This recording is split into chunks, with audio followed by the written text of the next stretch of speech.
Welcome to Real Estate 360 Live with Ryan Sloper, the trusted name in real estate radio.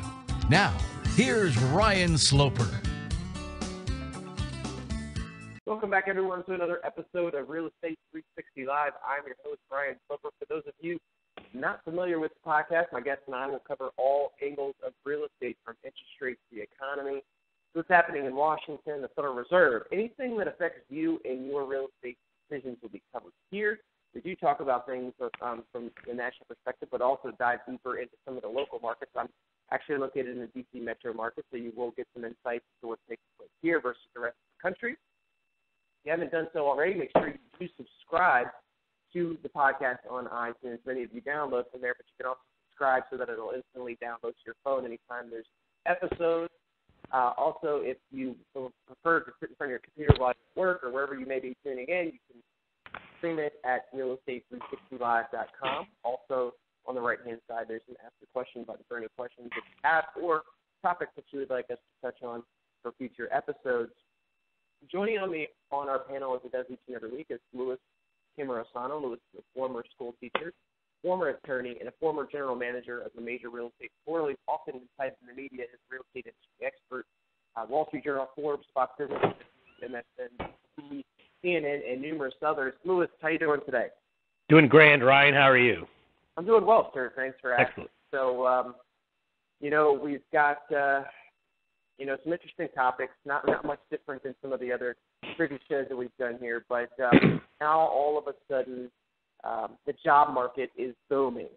And I wanted to actually start the show. So I was thumbing through the Washington Post from yesterday, so it was Sunday's paper, and I was actually looking at the business section this morning. And what really struck me was that I'm reading through front page. I don't really see anything.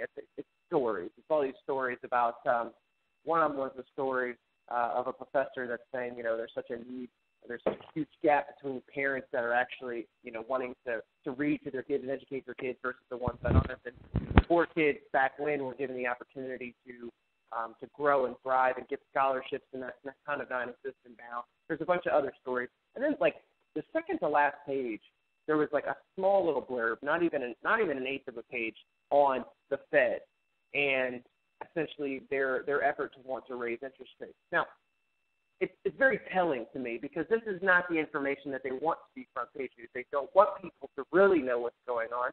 And any talk of them raising interest rates or anything like that is kept to the very back of the paper, right? I thought that this is actually, what you would want huge news, because if the job market's doing as well as it is, I would have thought that would have been positioned front page. But the reason why it's not is because they're talking, if it's better employment, if it's a job-led recovery, as you talk about each and every week, then it would be front page news. But it can't be, because it's such a manipulated market that when they start talking about that, money starts pouring out of the stock market, and it was a huge sell-off. It was probably the largest sell-off that we've had in some time.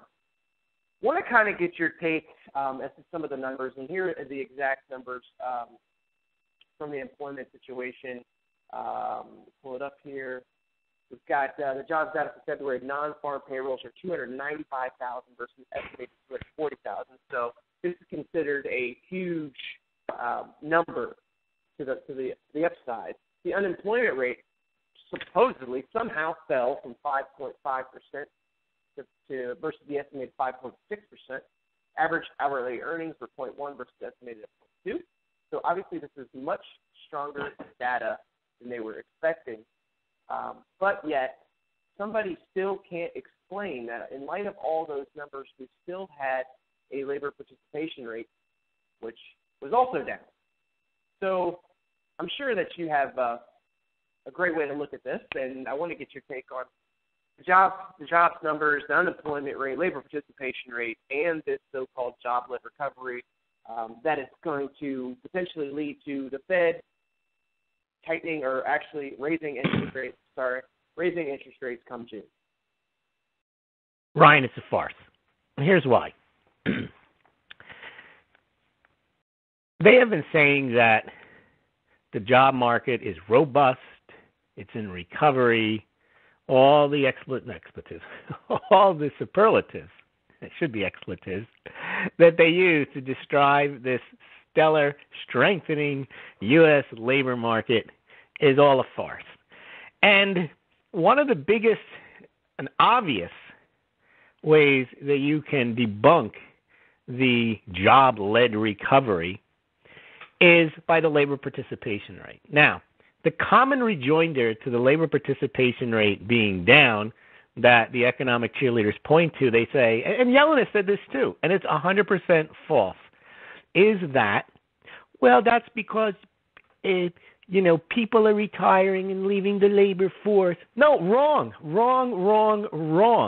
And you only have to look at the Bureau of Labor or Bureau of Lying Statistics' own data that shows that the civilian labor force participation rate, Ryan, for those at 55 and over has actually increased since the recession.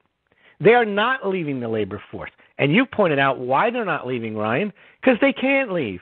Interest rates are low. They can't retire on interest, so they stay in the labor force, or they come back out of the retirement to get a job because the economy is not doing well. And then if you turn to the civilian labor force participation rate for those 20 to 24, Ryan, it has dumped from 74% in 2009 down to about 71%. That's 20 to 24-year-olds. Go to your prime working years, Ryan, those 25 to 54. In 2009, the labor force participation rate amongst those was about 83, 84%. It is now 81%. So you can't say that the reason the labor force participation rate is going down is because you've got retiring baby boomers. Wrong. It's because the people that should be working, that need to be working, that want to be working, are lower than back in 2009, which supposedly since then we've had this amazing, robust, solid jobs recovery. It's fake. Now, Ryan, now that we've put that aside, even if you didn't have those numbers, something still would be fishy, right? You got a 5.5% unemployment rate, which by Fed definition, anyone else's definition, is what's called full employment. Okay, when you have full employment, you don't need emergency measures of 0% interest rates, okay?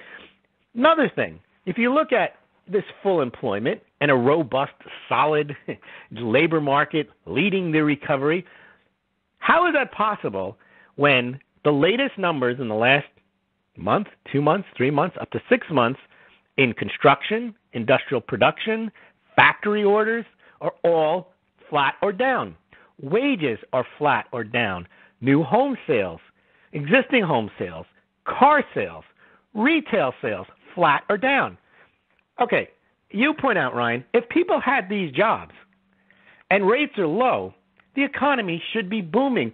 All of those metrics should be way up. If you had full employment, low interest rates, you would have car sales, home sales, retail sales going through the roof.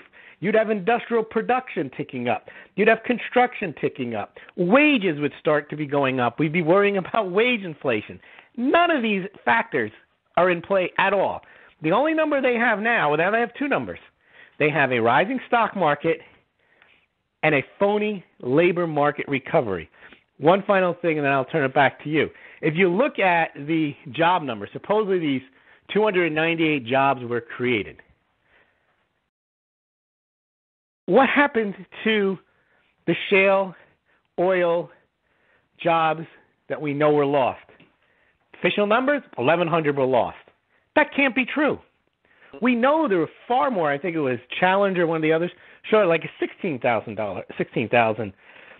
job cut number. So they either just didn't put it in, they'll revise it later, but there's no way that we've had no impact from these lower oil prices across an entire industry, and we've only lost 1,000 jobs.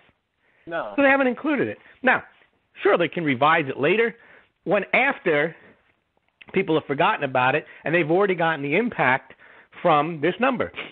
They now have a job number where they can now say, for whatever reason, this is what's the unfortunate part about it is, the non-farm labor number which is probably the easiest manipulated and the least telling of the strength of the economy, is now the one that they focus everybody on, so they forget about all the other economic data comes out, and they focus on this one, and if this one is good, that's the narrative.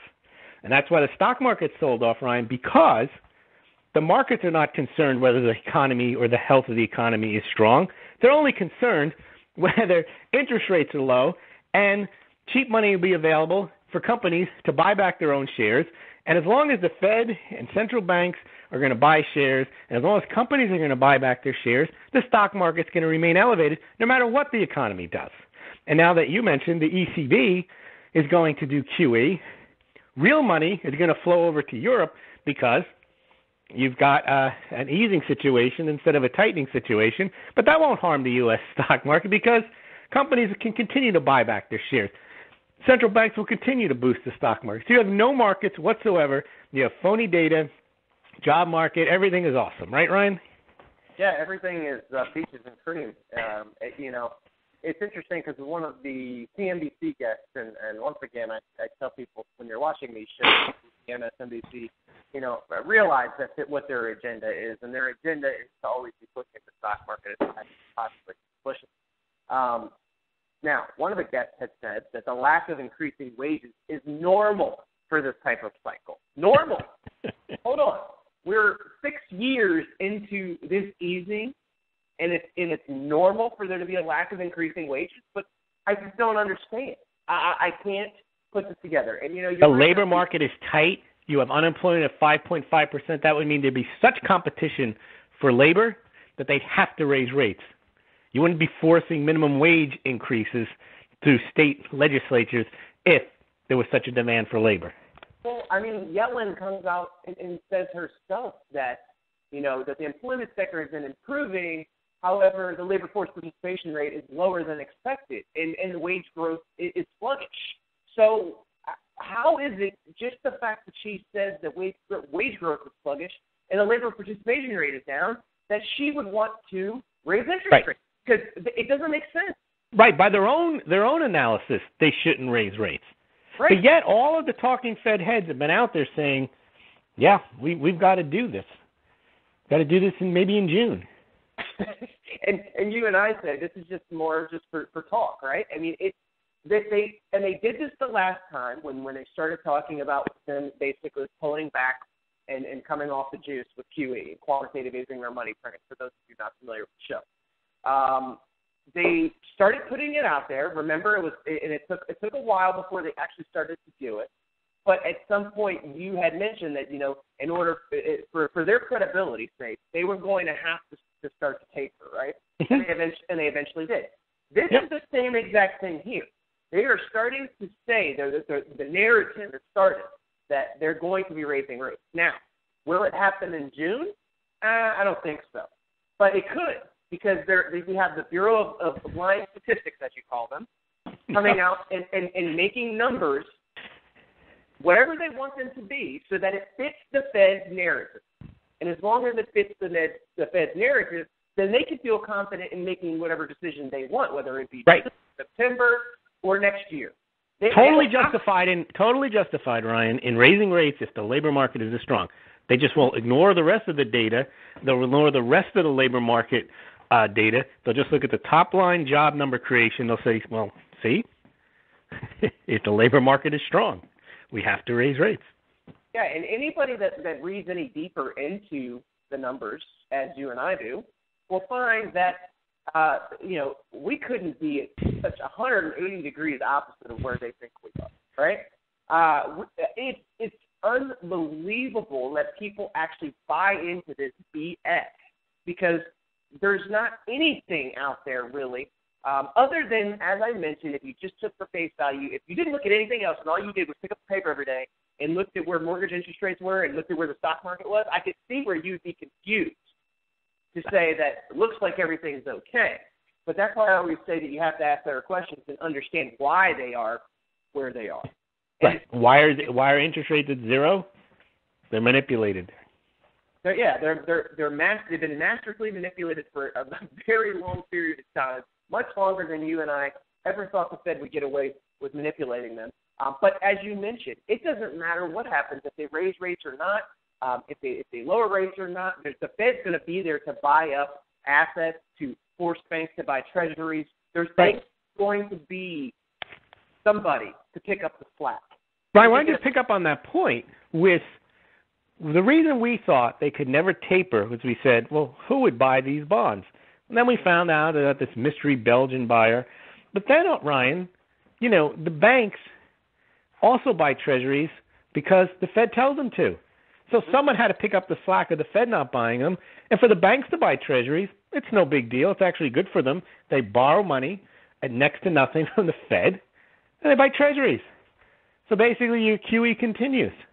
There's no way that there's the market demand for treasuries at the same level of $85 billion a month when the Fed stopped, especially when we've seen recently that China, Japan, and Russia in the last few months have decreased their treasury holdings. Mm-hmm. So where's the demand come from? Well, it has to be ginned up. It has to be generated. Just like the demand for stocks has to be ginned up, generated artificially. Just like they have to invent labor market numbers. That's what people don't understand is the market is not real at all, and people are satisfied with the appearance of a good market instead of an actual good market. They're just as good. If you can have the appearance of a good market, that's fine. As long as people are making money during that, it doesn't matter if the underlying fundamentals aren't sound. As long as the ship is still afloat, or it looks like it's floating, it's fine with them. Right. And as time goes on, you and I laugh about it because it is comical that this continues down down the path that it's been headed for almost 6 years now, and you would think that at some point they would be forced to prove. They'd be forced to prove that the economy is improving like they said it's been, but they don't have to. They don't have to answer tough questions. They don't have to even explain themselves. They don't have to even talk about why they can, in their own analysis, they're basically telling you that the economy is terrible, and they're still going to raise rates, right? They don't have Ryan, how do they raise rates? Even if you're playing the central bank game, Bank of Japan does more Abenomics. They lower their rates further. ECB does another round of QE. Half the countries in Europe are on negative interest rates. Why would the Fed, who believes in easy money, be at the point where they're saying the rest of the world is lowering their currencies, debasing their currencies, lowering interest rates, but we're going to raise ours? I know. How? Just if you accept the fact that the way central banks think, the way central banks always think is we have a lot of debt, so what we have to do is we have to inflate it away, so we have to debase our currency. Oh, and we also get the benefit of our exports become cheaper. So every central bank in the world always tries to debase their currency.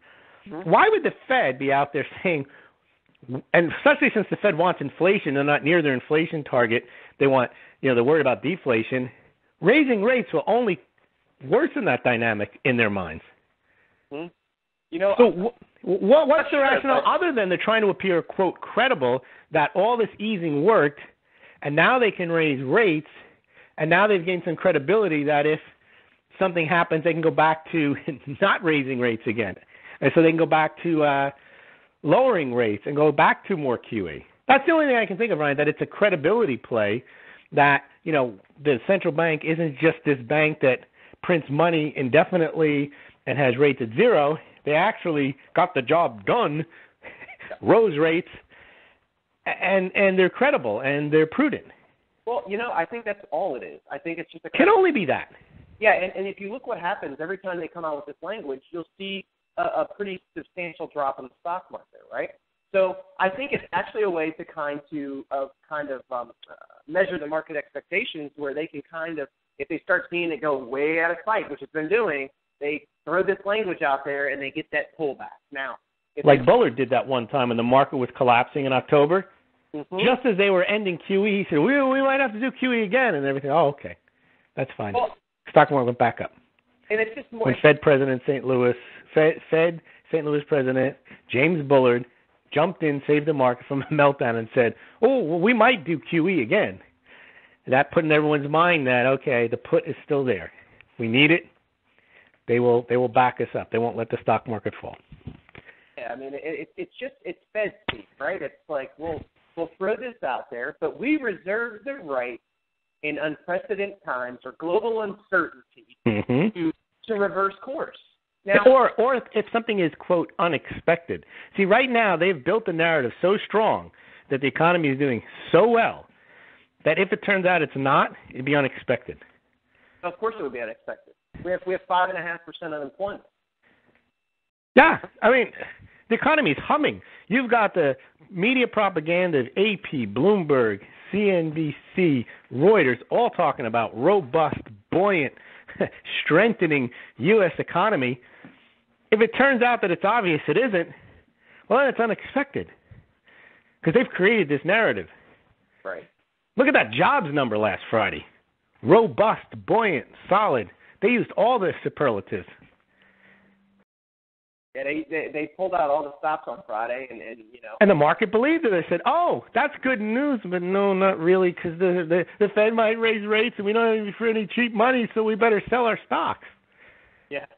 Well, and you know, the interesting thing about Friday is that not only did the stock market kind of collapse on Friday, but the mortgage market, the mortgage interest rates got worse as well. Like typically, you know, they're moving in opposite directions, but on Friday, they were actually both going down, right?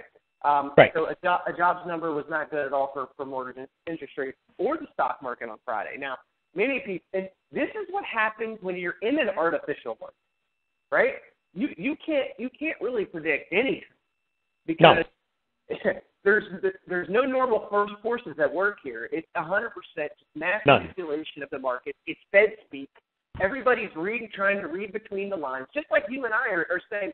Why in the world would they be talking about raising interest rates when the rest of the world is cutting? Why, when Mario Draghi is out there basically saying that, you know, their economy's flat, it's going to grow at about 1.5% this year, 1.6% next year, that we are talking about raising interest rates? It doesn't make sense other than for the credibility and positioning. They're positioning themselves to make it look like we are in a better position than what we currently are. Correct. If they need to, like you said, if once another sideshow is created, Lewis, it's been about a couple months, so there's another one coming, okay? Another sideshow where everything, all of our attention gets diverted away from this crap again, and we have to talk about another international war or something.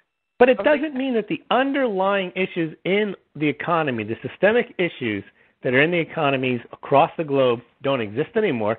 Greece is not in the news. That doesn't mean that Greece isn't insolvent.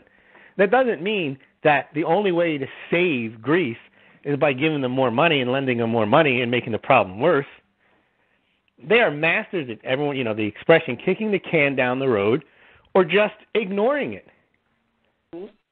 Because the United States, for all of its robust job growth and whatever other superlatives you want to throw at it, still has an $18 trillion deficit, still has Obamacare funding issues, Medicare, Social Security, unfunded liabilities in the megatrillions that can never be paid other than through printing money.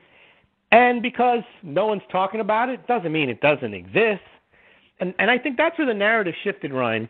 The reason gold and silver went up in 2010, 11 was everyone was talking about the issues we were going to have because of the stimulus and because of QE. And because the Fed just kept it up, and then started short selling gold and silver, that went away. It's like, no, you see, that's not a problem.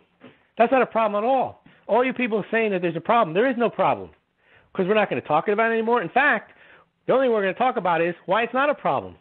And not only is it not a problem, why we have a recovery. That was the word they used constantly, recovery, up to about a year ago. Then they started changing it to solid, robust, buoyant, strengthening U.S. economy.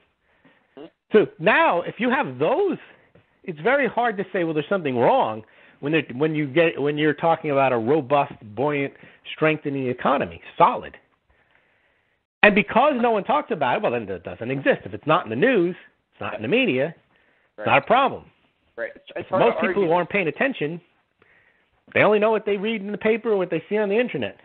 Right. And they only see the headlines. Solid. Yeah. I mean, it's hard to argue with solid and robust, right? If that was actually the case, yeah, I would say it would be very evident. We wouldn't have to even really be talking about it. Everyone would just know. And the fact that they have to continue to push this and tell this tells me that they really know that it's not happening. They have to continue the brainwashing.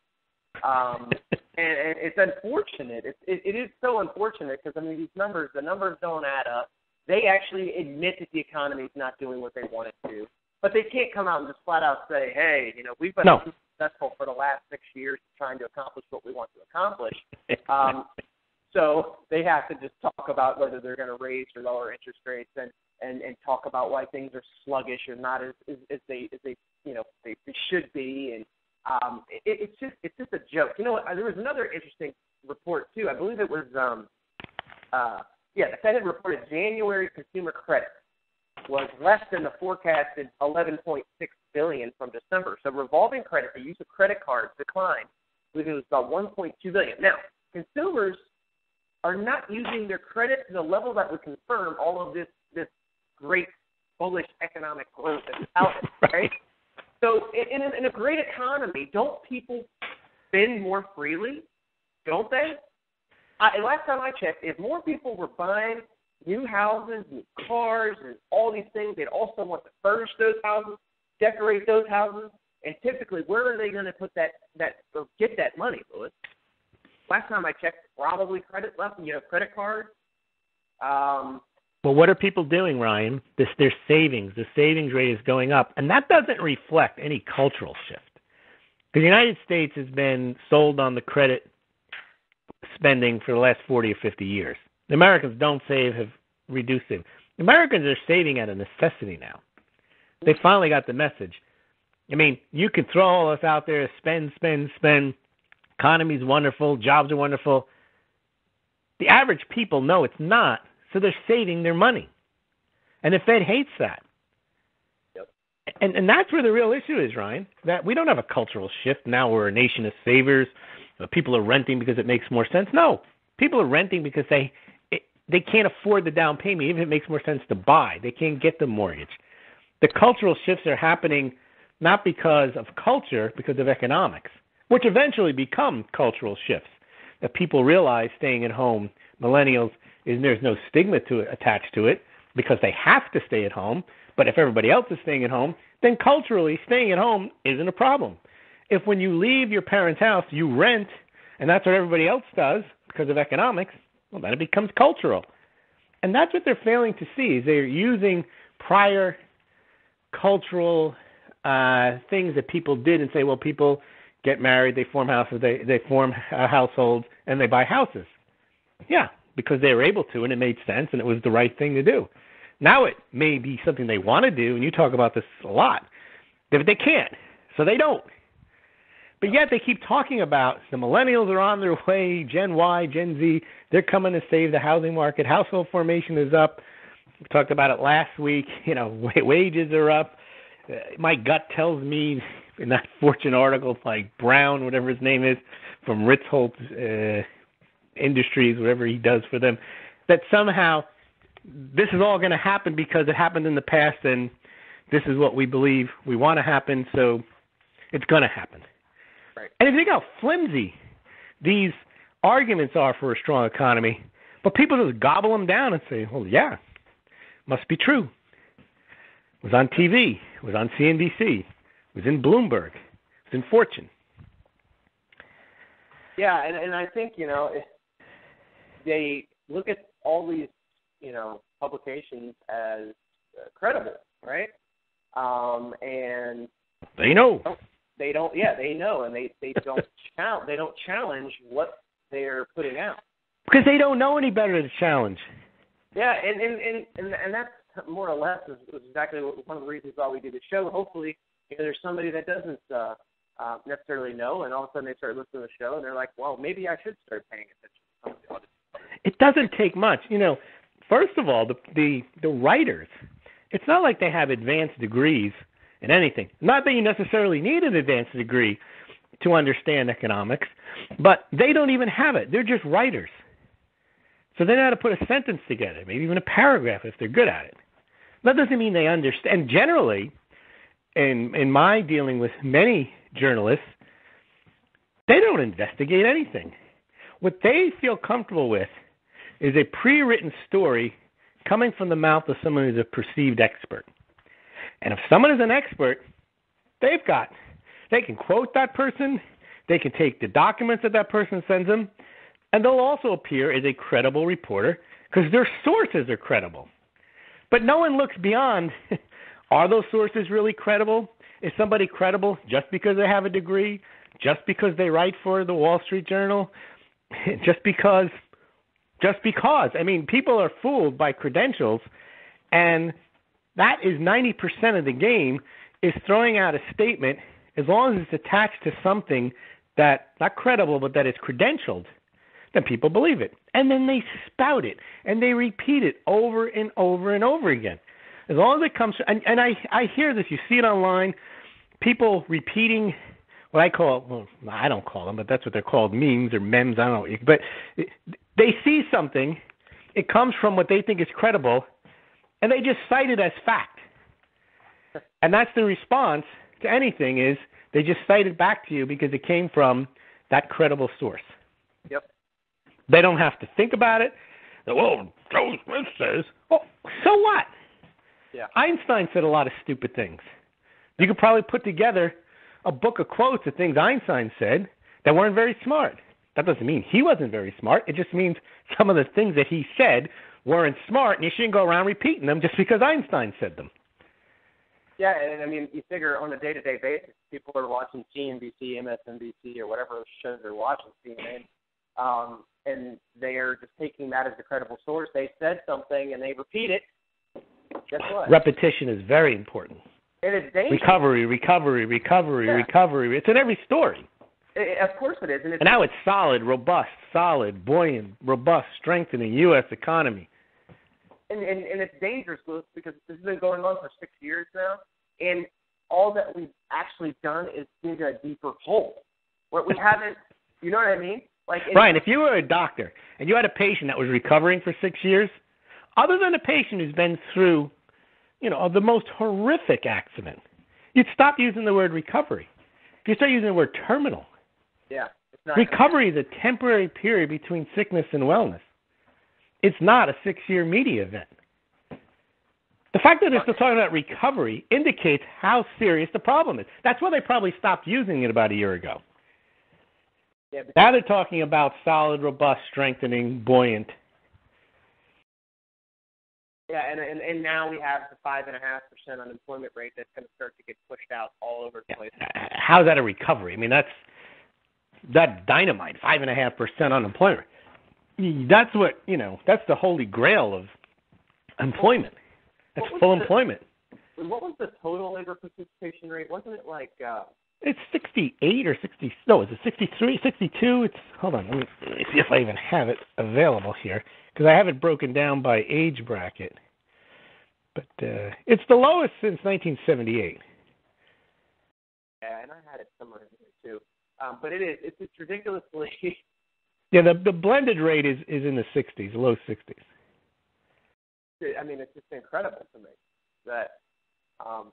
and if you just look at those two numbers, you would write in, 62.9% to 62.8%.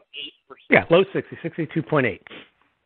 And it's not because of the millennials. It's not because of the baby boomers leaving the workforce. They're actually staying, and they're increasing their jobs. It's the people in the prime working years that are out of the labor force.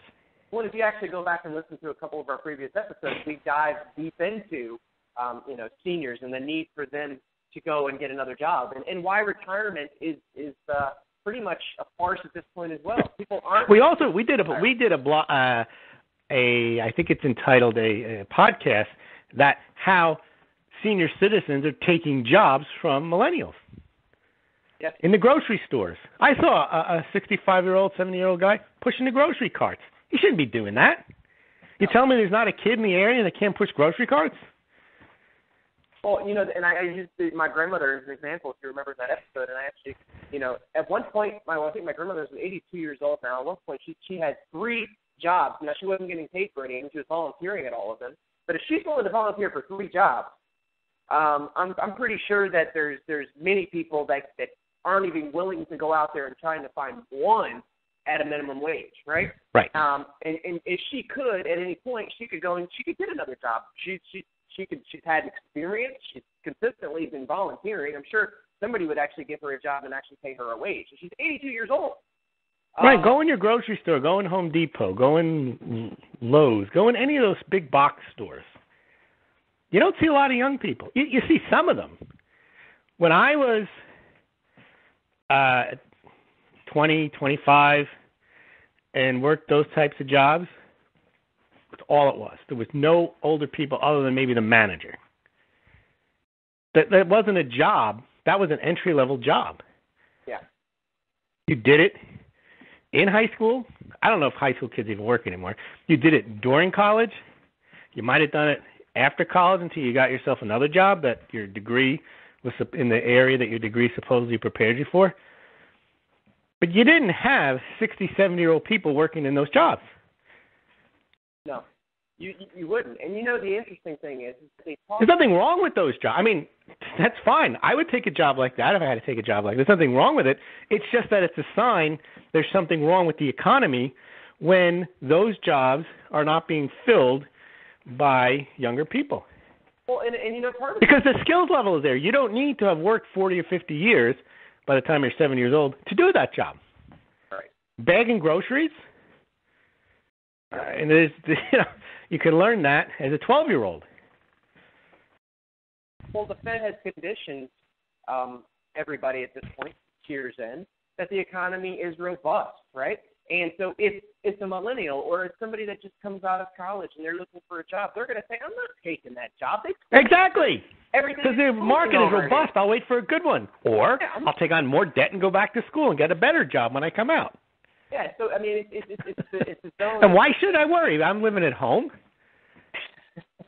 Well, my health insurance is paid for until I'm 26.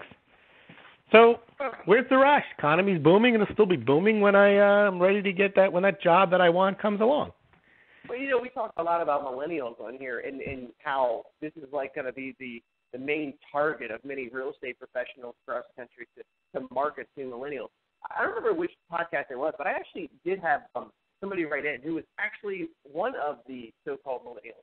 And I was actually going to pull that up so I could kind of read you guys a glimpse of what he wrote. Kind of interesting. So he basically said, it's time to give your podcast a chance. Really like what you're doing. You stand along. But hold on. I missed the first sentence. Let's see here. I felt obligated to give your podcast a chance. I really like what you're doing. You stand alongside things like the real news, Drudge Report, and Common Sense. Your focus being the housing market and economics. These others are definitely more broad, but you tie in a lot. I think some things you've overlooked is the size of the homes that they were building during the housing boom. Huge houses. Millennials, I think, are thinking smaller, more efficient, and most importantly, affordable. We look around and see all the older generations that signed up for 30-year mortgages can't retire because they purchased too big, or people losing their homes, or the elderly going back to work. We can see this, and we're saying we don't want that. We want something that is not going to be easily taken away from us. Our efforts in vain. We want a fair deal, and we aren't seeing them yet.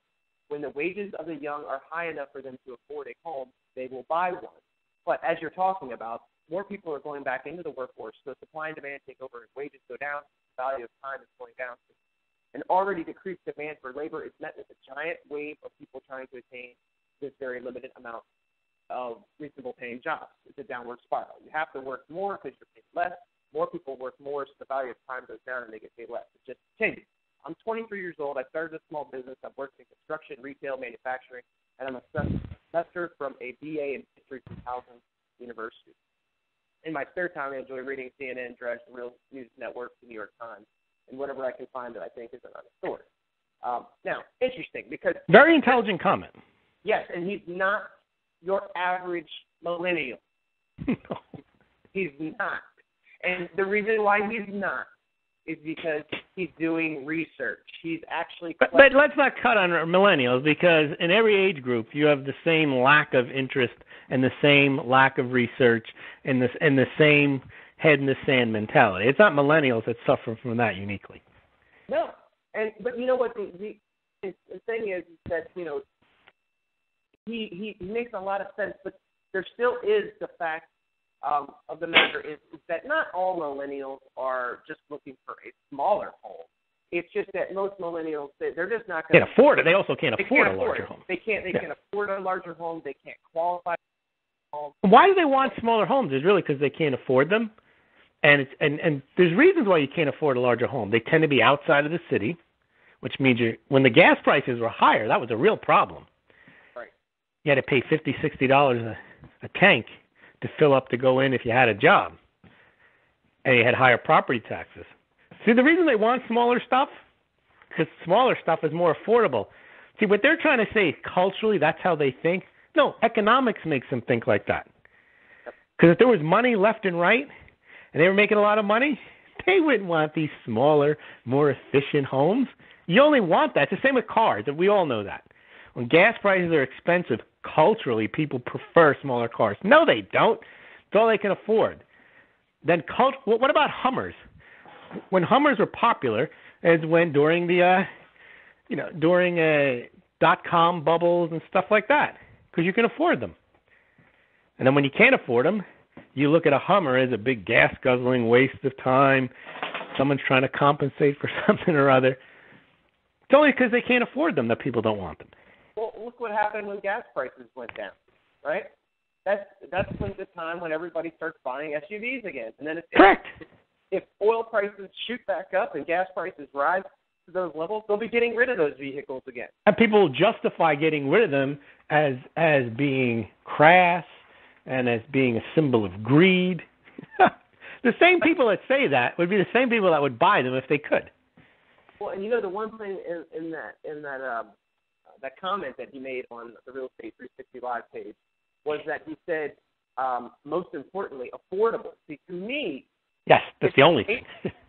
To me, everything is really affordable if you can qualify for a mortgage and get a low fixed rate. See, because affordability is what your cost is going to be, and there's probably not going to be another time in history. I'm not saying this; it could happen, but that they're going to be at the levels that they're at in the mid. No.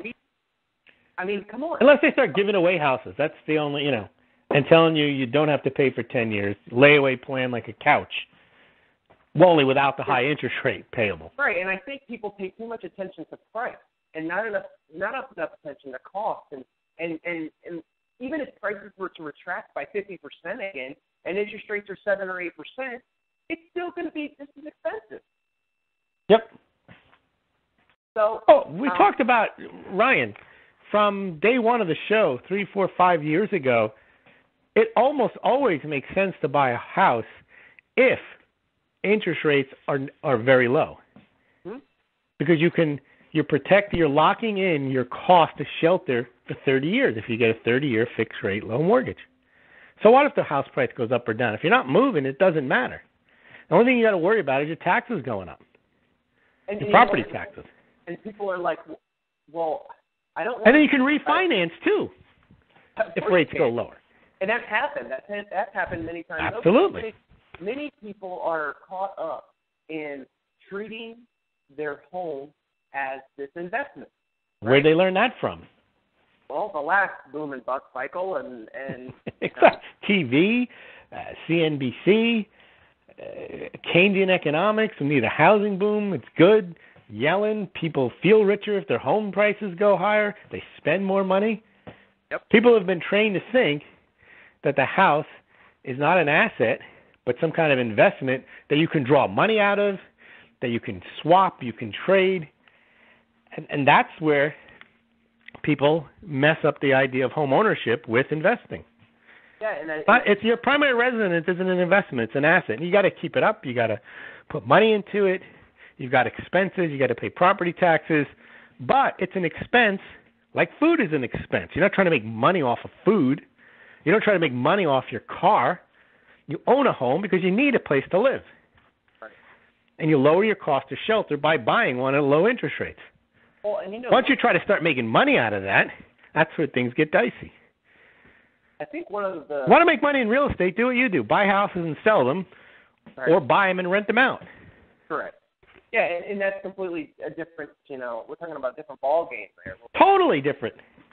But, yeah, for primary residences, and I think that this is one of the reasons why people are hesitant to make decisions, is because if their timeline is that they only want to be in a house for 5 to 7 years, and they feel like that house that they might buy might lose its value or decline in value, then they're not going to buy it. They're looking for the deal. Right. They're looking for the house that they can get a low fixed rate on, but then they can also get out of 5 to 7 years from now and have some equity to be able to sell it again. One of the Who has the crystal ball to know what that market is going to be like? Nobody does. And I tell people all the time, the question that I get all the time is, hey, what do you think is going to be the best home for investment purposes when I go to sell 5 to 7 years from now? Your guess is as good as mine. Now, who knows what's going to happen? There's so many factors. What's going to happen to the neighborhood, the jobs, the interest rates? You don't know. Well, we've seen neighborhoods come and go. Neighborhoods get on the up and up in 5 and 7 years that you would never think would be desirable. Some desirable areas get a little long in the tooth after 5 or 7 years. You don't know. Well, and not to mention the fact that they can rezone school districts. They can do all these things that completely change the valuation of a house. I mean, anything can happen to any area. Yeah, like putting in, a park with these lights that stay on behind a subdivision. You know what I mean? Like, there's infrastructure. Things that you can't even anticipate happening will happen. They could be good or they could be bad.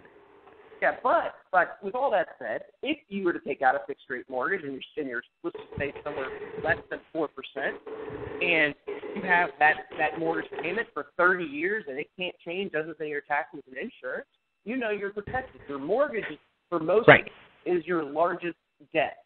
Right, and that 5 to 7 year period that we're talking about, we weren't talking about something catastrophic happening. We're talking about something that might influence home prices on the margins 5 or 10% either way. Because otherwise you would never buy a house. You say, I never know what's going to happen to my neighborhood. No, most likely nothing dramatic is going to happen in 5 or 10 years, but things may happen that may cause the home price to go slightly higher or slightly lower. But there's your margin of error if you're trying to buy it and sell it for a profit. And if that's what you're actually trying to accomplish, then you should actually be telling your agent that you're looking for an investment property if you're not looking for a primary residence. And the two kind of get mixed up, and people try to make them accomplish the thing. And when you do that, you're setting yourself up for a rude awakening, because that's not what it's all about. I mean, you're stuck living in your investment. Imagine if you had to hold Apple shares, even though they were going down. Right. Or you had to buy more, even though you knew they weren't going to go up. Well, yeah. And if you have no use for the house, in other words, if you want to leave, but you have to keep paying the mortgage because the value is down. See, if you're living there full time for 30 years, you don't care if the value goes down. No. Well, you're not selling it. You're not going to lose any money. And at a certain point, you're paying a low interest rate that you're going to be paying down the loan. You're going to have some equity at some point, right? And where else are you going to live anyway? You're going to pay rent, which is going to rise over time. Yeah, but if you have to move, you have moving expenses. You have to sell the house. You have realtor expenses. You have time expenses. You have inconvenience expenses. Yeah, I honestly think that, buying a home right now with a low interest rate environment is a fantastic time to buy, but not for the reasons that everybody else is hyping it. But there's a reason people don't do it. Either they can't or it's too expensive for them, but that's part of can't. They don't have a job. They don't have a full-time job.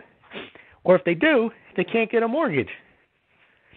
And one of the biggest reasons that we're seeing right now for the reasons why people are being denied mortgages is that they either recently had a short sale or foreclosure that they went through, and they haven't waited the period of time that it's going to take to be able to get a new mortgage, and or their credit is still hurting. It's in the lower, now I've talked about on the that they are starting to the underwriting guidelines to make loans more accessible for people that probably couldn't get a loan a year ago. And I would expect for that trend to continue, mainly because when there's not enough loans being originated or actually given to customers, they're trying to find a way to give more. So they'll loosen the guidelines, and okay, you had a job gap, or before they might just say, if you can't explain that job gap for some, extenuating circumstances, you're just not going to get the loan. Now it's just like, okay, give me a good letter of explanation, and we'll allow that to go through.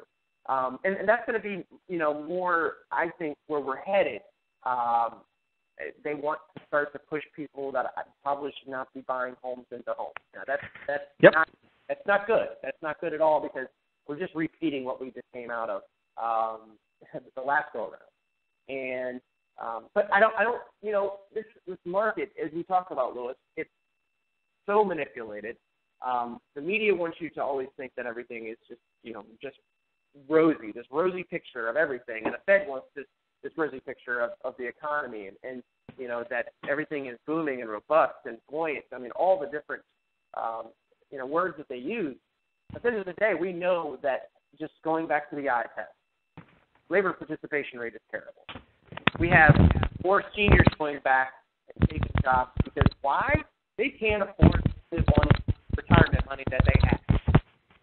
That's not a good economy. Okay. Nope. Rates would have already have risen a long time ago if we had that type of economy. Would you not agree, Lewis? Absolutely. Of course they would. And because you know what would happen when rates rise, and let's just say mortgage rates are now at 6 or 7%, people will still take mortgages out of 6 or 7%. They were doing it the last go around. They would do it again. They were doing it in the boom time. People were buying houses at 15, 16%. They will buy houses at anything. It depends on, most important, the wages and employment situation. Unless that's taken care of, they can't physically afford to buy a house. But they're telling us that jobs are great, 5.5% unemployment. Now you know what they're going to tell us? Oh, well, you see, housing, retail sales, all these other things, car sales, they're all going to pick up in the second and third quarter on the back of the strength of the buoyant, robust, solid job recovery. That's what they're going to tell us. It's coming. Now you got all these people with jobs. Wait, and you'll just see what's going to happen to the economy. It's going to be great. Oh, yeah, wait till we get to the summer. Household formation, more home sales. The housing market's going to go ballistic. Mm-hmm.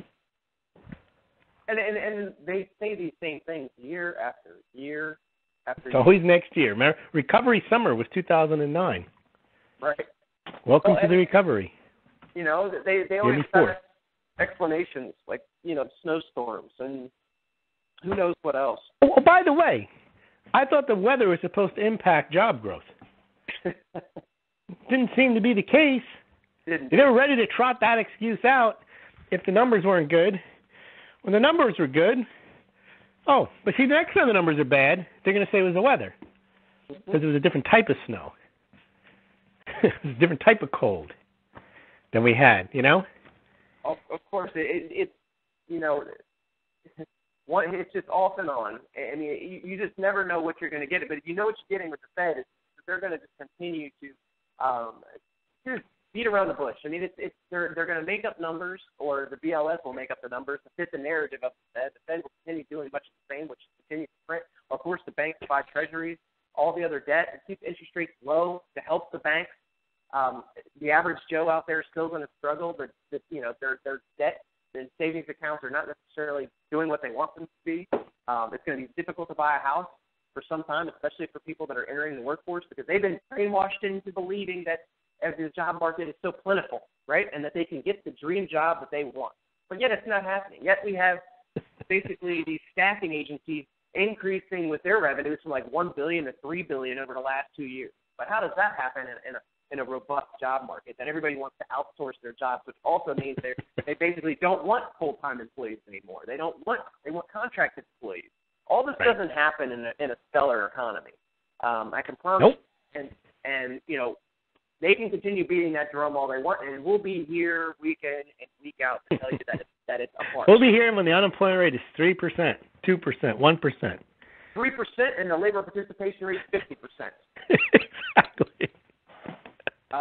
We'll be here.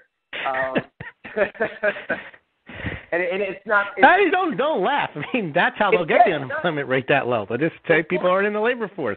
But we laugh. It's not so far-fetched to think that we can't get there. How can you have 5.5% unemployment today with the numbers we're showing, with all of the economic numbers poor, but somehow everyone has a job? Well, Lewis, you can't. You can't. You can't. That's the short answer, is that you just can't, and they can make it up, and they believe it. So it is what it is to them.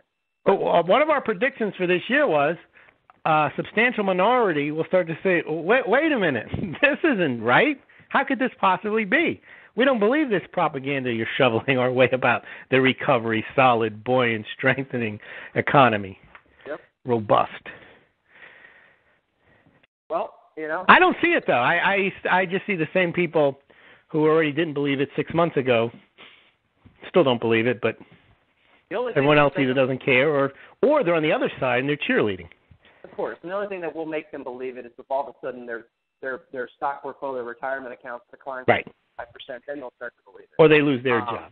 Or they lose their job. And that's the unfortunate part. I mean, everything, if you just go by, the stock market and retirement accounts and your current job situation, and you assume that nothing can change overnight, hey, You're shaped by your own experiences, I guess. Yeah, and hopefully nothing bad happens. But realistically, we know that something's brewing here, and we'll just have to keep our eyes on the pulse of it. That's all we got for today. Lewis, if you wouldn't mind, give our listeners your blog so they can check out your weekly blog post. Sure. Please check out smallgold.com, SMAULGLD. Real estate, Fed, gold, silver analysis, the economy, all covered 2 or 3 or 4 times a week. So please check it out, smallgold.com. Great. Thanks, Lewis. I appreciate it. Thank you, Ryan. Thank you guys for tuning in. We'll be back again next week. And anytime, feel free to subscribe, share, leave any reviews on iTunes. Also, you can go to realestate360live.com and ask a question there. Until next time, take care.